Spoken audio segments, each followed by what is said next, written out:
Hello everybody, this is the Wikstrand. 2018 was an absolute banger of a year for movies. It was not quite as good as 2017, but still a pretty damn spectacular year. But which movie was truly the best of that year? That's what we're gonna find out today, because here we're gonna take a look at the top 10 best movies of 2018. Hit the intro!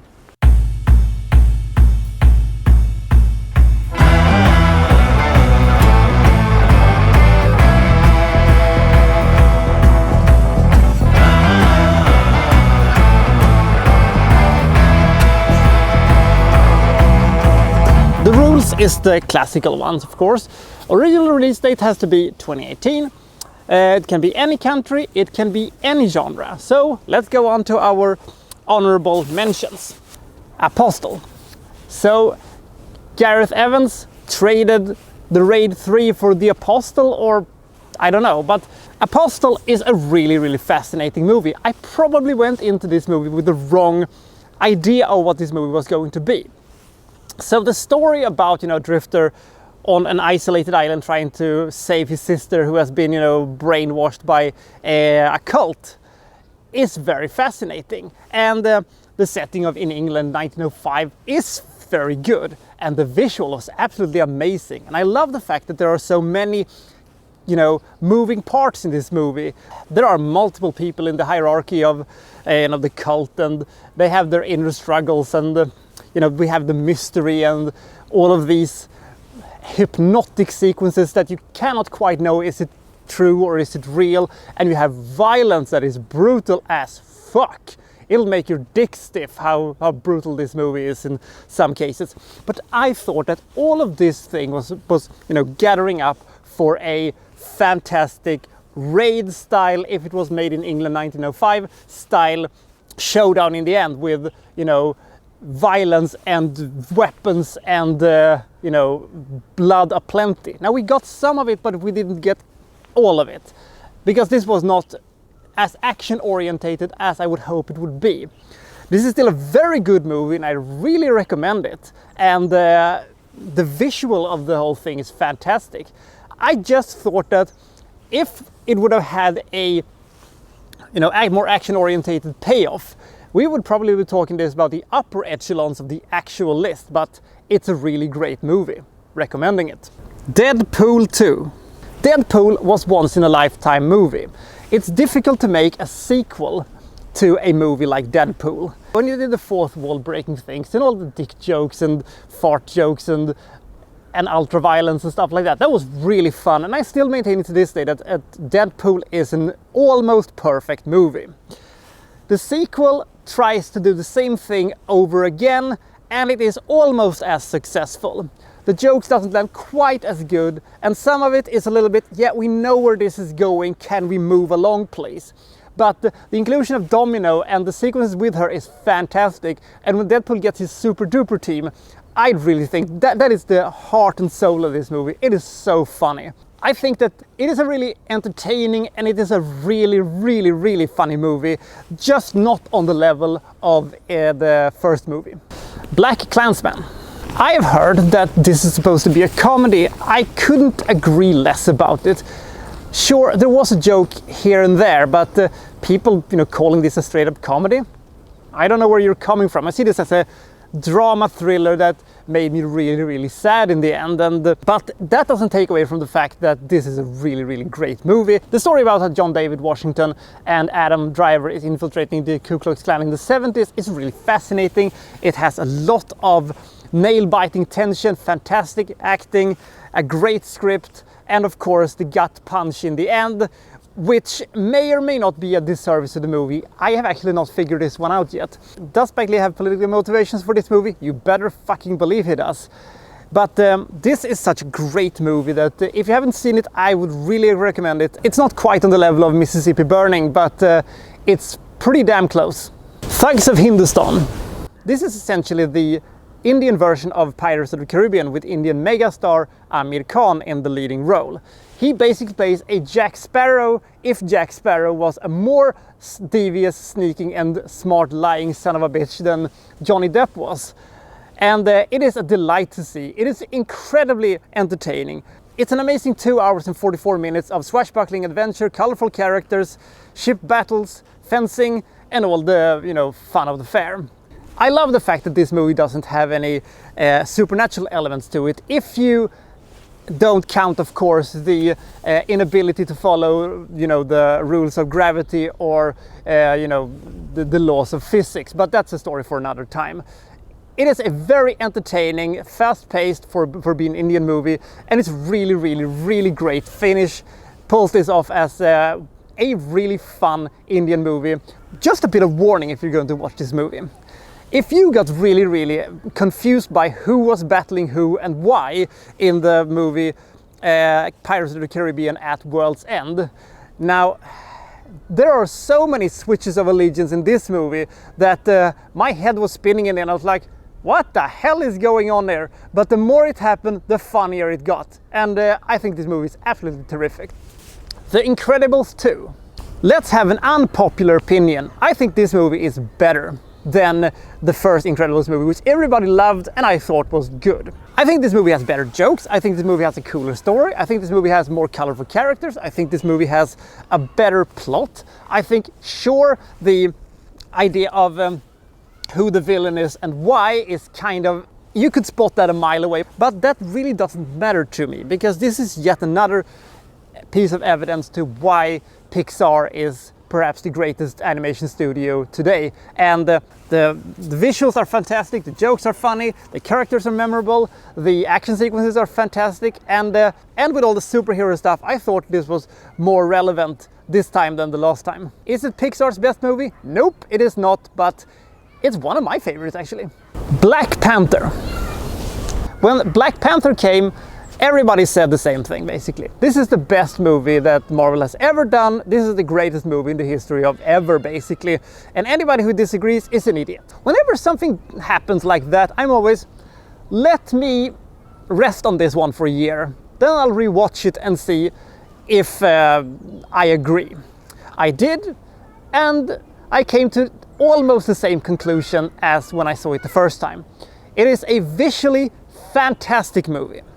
It has great acting, it has such a unique style to itself, it has really great music. I really love Chadwick Boseman as Black Panther. They have a great villain. The movie is also graced with some pretty stellar action sequences. So why isn't it on the main list? Two reasons. The first reason is because they're hot-shotting the entire thing. Because this was so close to Avengers Infinity War, which may or may not show up later on this list, they had to do stuff so they would be ready for that thing. Which meant that in a perfect world, they could have had a trilogy of Black Panther movies covering basically the same plot, but they're just stacking everything into one movie. I've always thought that was a little bit, oh crap. But the main reason why this one is on the honorable mention and not on the main list is because I am 9 years old every time I sit down to watch a movie. I never can predict anything. I never know who the killer is. I never know who, what the twist is going to be. But if I do, and if I see where something is going, then I'll be a bit, well, now I'm not that invested in this anymore. And I could see about 20 minutes into the future of this movie, almost through the entirety of this movie. It is maybe one of the most predictable movies I've ever seen. And in the end, I was just, now that's gonna happen, and then that's gonna happen, and then that's gonna happen. Sometimes it doesn't really matter that much, but this time it did. This time it made me go home and thinking, well, that was a very, very, very, very, very, very good movie. And if it would have been released 2020, it would have been the best movie of the year. But since it was released on the epic year of 2018, it couldn't quite get the job done. And it took me almost 18 months to rewatch this movie because I didn't feel like doing it. It wasn't on my radar. I've rewatched several Marvel movies several times, but I never felt, gee, I think I want to watch Black Panther again. It just was a Really, really, really, really, really, really, really great movie. Now get off my back, let's go to the actual list, shall we? Number 10, Raazi. Speaking of unpredictability, by the way, Jesus Christ, this movie. It is essentially a spy movie taking place in the 70s in Pakistan. So we have this secret agent that is going to infiltrate a family of high-ranking military officers in Pakistan. And is she going to be discovered? Is she going to be able to stop a conflict or something like that? I'm not going to say anything more about the plot. I'm just going to say this. Watch this movie. Fuck me, this is great. There is a point in this movie where you go, oh my god, I'm beginning to understand what you're doing now. And when you see that subtle thing, because subtlety in Indian movies are a rarity, but they do it in this movie. This is such a high tension movie, nail-biting tension, fantastic acting. And as is the territory with a lot of Indian movies, in the second half of the movie, they kick into mega overdrive and deliver some of the most tension-filled stuff I've ever seen. And the unpredictability what's going to happen, despite this being based on a true story. I find this movie to be absolutely stonking good. Number 9, Ant-Man and the Wasp. Ant-Man and the Wasp was released a couple of months after we had survived Avengers Infinity War. I saw this movie and I went out snug as a bug in a rug afterward. I felt like, man, I want to go back and see that movie again. A little bit of the opposite of what I felt like after seeing Black Panther. Was it predictable? Yes. Did it bother me? Nope. I think that this smaller little story about, going in to subatomic level to try to rescue the wife of Michael Douglas was a fun story. I love the creativity of the movie. I love the big, small thing. I love this action sequences.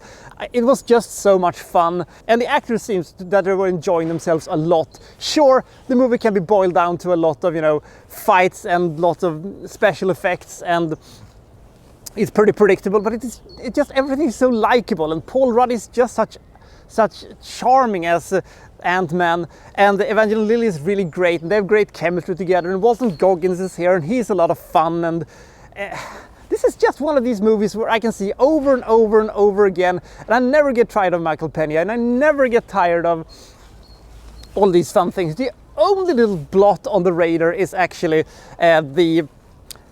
our ghost that we have that you can't really grab. When I saw her, I realized, now I'm gonna know, and now I know exactly what's gonna happen to you. Now, it didn't bother me as much as let's say your Black Panther, for instance, but I just felt like, okay, now I know exactly where we're going. I mean, she is an interesting villain. I just wish that they would have constructed her a little bit different. But hey, what you gonna do? And I will say that the post-credit sequences was the absolute boss.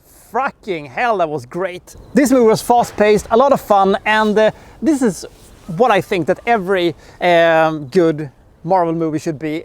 It's spectacular, but not too spectacular. Fun, but not making it silly and not taking it seriously. Number 8, the favorite. Costume dramas. Sometimes they can be about as fun as watching paint dry in slow motion. Sometimes they can be, fantastic storytelling and amazing emotions and visual spectacular and everything like that.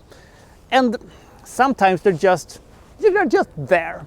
The Favorite is one of the best American costume dramas I have seen for many, many, many years. In the hands of Yorgos Lanthimos, I think that's how his name is pronounced, the director of The Lobster and Killing of a Sacred Deer and Dogtooth. He makes a costume drama that is really, really, really cold and distant and, has this almost Stanley Kubrick-esque thing going on, and I love this. So the story about Queen Anne, whose favorite is of course Rachel Weisz, but Rachel Weisz is getting a rival in form of Emma Stone, and who is going to be the Queen's new favorite? We'll see. Now, one thing I really liked about this movie is that no people in this movie, not a single one, is a decent person. They're all kind of terrible, they're all kind of douches, and I thought that was kind of funny. The movie is like a cruel comedy, and you start rooting for this person, then you start rooting for that person, then you hope that everybody's just going to die or something like that. It's really, really great. Fantastic acting, great script, laser focused direction. I have one problem with this movie. The only reason why this movie is higher on this list is a technical point. Because I don't know why this was the case. Either they didn't have the budget to have better cameras, because I think the cinematography is kind of shit. It looks kind of wonky.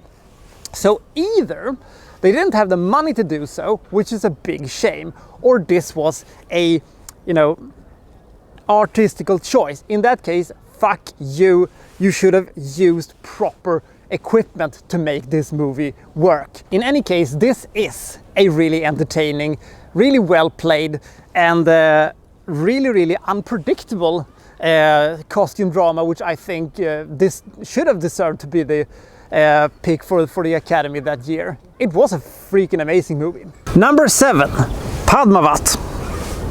Sanjay Leela Bhansali. He doesn't like to make ugly movies. When he makes a movie, it's going, two things is going down when he makes a movie. Everybody's going to die in the end, and the movie is going to look fucking balls. It's going to look fan-fucking-tastic. And I think this is his crowning achievement. This is a historical epic about betrayal and obsession and, marriages and political stuff. And it is a fantastic movie. Fantastic song and dance numbers, amazing visual spectacles, fantastic battles, and they have this and the heart-wrenching end, which is also kind of satisfying because it just shows how long and how far obsession and ambition will take you. It isn't an easy watch. If you're new to the entirety of trying to watch Indian movies, this is a kind of difficult movie to start on. It isn't, easy level of getting into, but the fantastic chemistry between our stars, since they are actually married, are amazing. And seeing Ravner Singh as this super maniacal bad guy is a delight. He seems to just having the time of his life, and I think this is one of the best Indian movies I have ever seen. It is a spectacular, sad, and epic story. Number 6, Isle of Dogs. So Wes Anderson has made a stop-motion animation movie about dogs in Japan that lives on an island because they have been declared to be persona non grata on the mainland, and now they're here. This is a visually fantastic movie. It's so fun. It has so much of the quirky comedy that Wes Anderson is famous for. This is my favorite Wes Anderson movie, and I will not have you saying otherwise. With an absolute stellar cast, with absolute fantastic animation, with so much creativity, how can you go wrong? You can't. There is also a really fascinating story here, and you are really behind these dogs and this boy, and they're fighting against misunderstandings and sort of oppression, and this is just such a light and fluffy movie, and God, I love this movie. Not all Wes Anderson movies works, but I think this is the one where he really, really hit the nail on the head perfectly. Number 5, A Quiet Place. I don't think you're gonna have any nails left after seeing this movie. So much nail biting going on with this one. This is a concept I love. Bird Box, that came out, I don't know if it was before or after this one, was a piece of shit movie. This one, it was 100% perfect. The concept is fantastic. Aliens have arrived. If they hear you, they will eat you. And we have a family that is living on a farm and is, have survived for quite some times because, they have a system and all that stuff. Emily Blunt is fantastic. And just because we have this very small cast, we don't have any red shirts really. I love the attention to details. I love how tight the script is. I love that this is a movie that essentially is played out to almost absolute silence, and you're sitting there and you won't dare to say a peep. It is essentially the entire sequence of Mission Impossible 1, where they break into the Langley thing, and Tom Cruise is hanging upside down, and when Rain's going toast, toast. Imagine an entire movie built on the same concept. The story about the family is just so amazing. The attention to details is so amazing. The tension is so high. The only thing I was a bit bummed out by was the fact that why is she getting a baby? Are you kidding me? It's the dumbest decision anybody has made in any horror movie of any era. Are you an idiot? I know that you want to replace your kid who has died, but there is a time and place for all places, woman. This is not the idea of, this is not the world of bringing a kid to. Are you nuts? Apart from that, I love the ending, I love the tension, I love the acting, I love the heart-wrenching sequences that everybody knows about. I think that this movie is such tight and fantastic storytelling. I don't know if this is quite a horror movie. Jesus Christ, it's cold today. I'm not entirely sure about that, actually. I think it has horror elements to it, but to me this is not a horror movie. Otherwise it would have been the best horror movie of the entire decade. It's such an easy concept, but it is also so difficult to pull it off. But with help of laser-focused direction and commitment to the whole thing, they were able to make what I would say is one of the greatest high-concept movies in the past years that is not based on other materials. Number 4, The Predator. Now, picture this. It was a Friday. I went and saw The Predator. It was opening night and I was so hyped for this one. I had been waiting for this one for 8 years since The Predators that came out in 2010. And finally we were gonna have a new Predator movie. I was so hyped. I saw it, I loved it, I thought everybody else probably loved it. Then I went to the United States for a vacation for 10 days. Then I came home and I hadn't been on the social at all, and I hadn't seen any reactions, and I thought this probably has 7.7 on IMDb, and they probably have announced that since it has been such a good hit on the box office, they're gonna release another one 2020 or something like that. And I logged on and I saw, okay, everybody hates this movie. I was very surprised, but I have sometimes the very opposite opinion of what everybody else has. So I thought to myself, nope, no, you're not going to change anything. You're going to stick with your opinions, but you're going to wait. You're going to wait for 18 months at least. And then you're going to rewatch this movie. And then you're going to see whether or not you were right or not. Because whenever somebody hates stuff too much or whenever somebody loves stuff too much, I always get a little, not having it. I'll wait and see. I rewatched it and my opinion stands. I think this movie is the second greatest movie in the Predator franchise. I know that people hate it. I kind of understand why people hate it, but I don't. I think it's really funny. I think it has fantastic Predator sequences. I wasn't bothered at all by the super predators that came to wreck shit or talking about global warming and stuff like that. I didn't mind that because there were so many colorful characters, there were so many funny jokes that I thought landed perfectly. I love the risk this movie took. I love the fact that they were actually gunning for an almost action comedy without losing focus on that this is a Predator movie. And they drove quite deep into the lore of the whole thing, and I was not bothered at all by the entirety of the what do you call it, Predator suit that came in the end that everybody just went nuts over and said that this is the worst thing that has ever been made. I hope you rot in hell, Shane Black. I was sort of much, whatever, I don't really care. It's a shame that this movie wasn't the start of a new fantastic franchise, but you know what? But I'm really glad I saw it, and in some way I'm really glad that this movie failed at the box office, because now I get to keep it. You always get to keep the failures. You have to share the successes with others. Number 3, Mission Impossible Fallout. This is the second greatest Mission Impossible movie that has been released so far. Since Mission Impossible 3, every single Mission Impossible movie that has been released has been better than the previous ones. They have just upped the stakes, and Tom Cruise attempts at killing himself via movie has just goes up and up and up. The skydiving sequence is freaking amazing. I think this is one of the greatest action films that has been made the last few years. And I also love the fact that this is not a movie in which Tom Cruise is being framed for some crime and being chased by his own organization, because they have literally done that in every movie except Mission Impossible 2 and this one. It was just such a relief to see Ethan Hunt being able to just do his job and stopping bad guys from blowing shit up. Fantastic action sequences.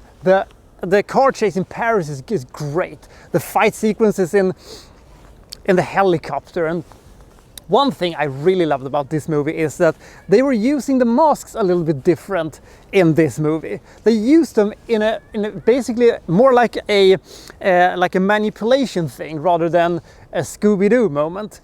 And the sequences in the beginning where they have the Wolf Blitzer thing, I think that was absolutely fantastic. It is such a spectacular movie. It looks so big. It looks like, you know, Tom Cruise running, you know, down the streets in Paris. It looks like he's running on the tarmac of a fucking airstrip or something like that. Everything looks huge. Everything looks bold and big and spectacular. It is a very, very impressive and very, very entertaining movie. It's visually stunning. It has some pretty nice acting, and it has a very impressive cast. And what more could you ask for, really? Number 2, Upgrade. This is the RoboCop remake we should have gotten.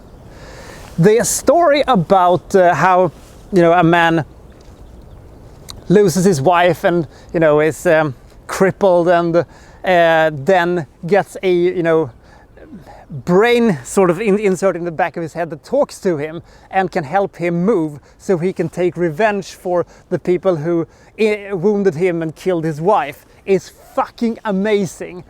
Logan Marshall Green may not be one of the biggest movie stars of all time, but he's really great in this one. And the fight sequences where he's, you know, fighting, you know, almost against his own will is amazing. And this movie is just such a nail-biting tension, and it's just such a dark and fascinating sci-fi story, and I just love it so much, and especially the fucking ending.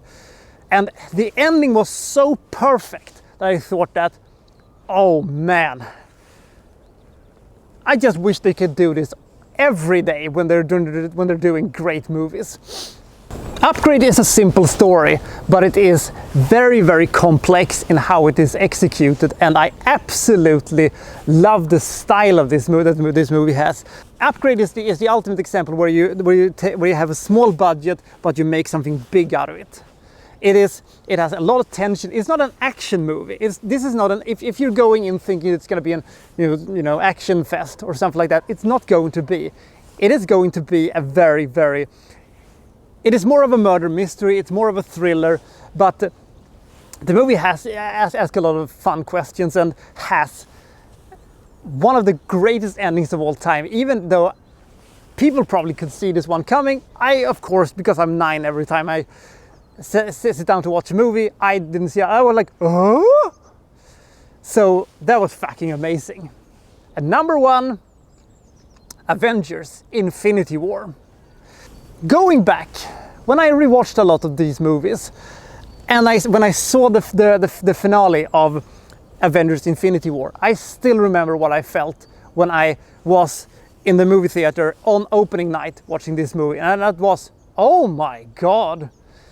It is not all the time that you hear complete silence in a movie theater when the credits start rolling. Everybody was like, what the fuck?